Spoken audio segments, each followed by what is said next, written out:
আদর্শ মাধ্যমিক বিদ্যালয়ের উদ্যোগে জলবায়ু পরিবর্তন ও সচেতনতা বিষয়ে উপস্থিত বক্তৃতা প্রতিযোগিতা। সকল শিক্ষকবৃন্দ এবং আমার সামনে উপস্থিত আমার সহপাঠী এবং আমার বন্ধুবৃন্দ সকলকে জানাই সালাম, আসসালামু আলাইকুম। আজ আমি উপস্থাপনা করব জলবায়ু পরিবর্তন সম্পর্কে একটি বক্তৃতা। প্রথমে আসি আমরা আমাদের পয়েন্টে। আমাদের জলবায়ু পরিবর্তন সম্পর্কে জানতে হলে সর্বপ্রথম যেটা জানতে হবে সেটা হলো জলবায়ু পরিবর্তন কাকে বলে। জলবায়ু পরিবর্তন বলতে বোঝায় পৃথিবীর জলবায়ুর দীর্ঘমেয়াদী পরিবর্তন। এখন আমরা আসি আমাদের মূল জলবায়ু পরিবর্তনের কারণ।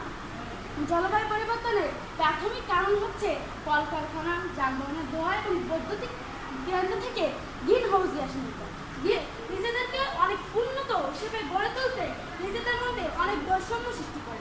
নিজেদের মধ্যে উন্নত করতে গিয়ে তারা কলকারখানা, যানবাহন, অনেক যন্ত্রপাতি তৈরি করে যেটির মাধ্যমে অনেক ধরনের গ্রিন হাউস গ্যাস ও পরিবেশের ব্যাপক হারে ক্ষতি করে এবং তারা কলকারখানা এবং যানবাহন ইত্যাদির মাধ্যমে এতটাই ক্ষতি করে যে পরিবেশ বা আবহাওয়া, শব্দ, বায়ু সবকিছুই দূষিত হয়, যার ফলে পরিবেশটা ভারসাম্যহীন হয়ে যায়।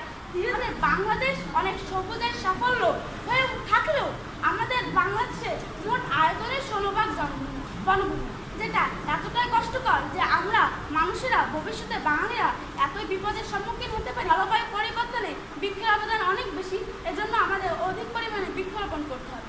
এবং আমি সবশেষে একটি কথা বলবো, যাতে জলবায়ু পরিবর্তন হয় না এরকম সকলে একসাথে কাজ করা এবং বৃক্ষ অধিক হারে রোপণ করা, যার ফলে আমরা পরিবেশকে সুফলা উপরে তুলতে পারি। এই বলে আমার সংক্ষিপ্ত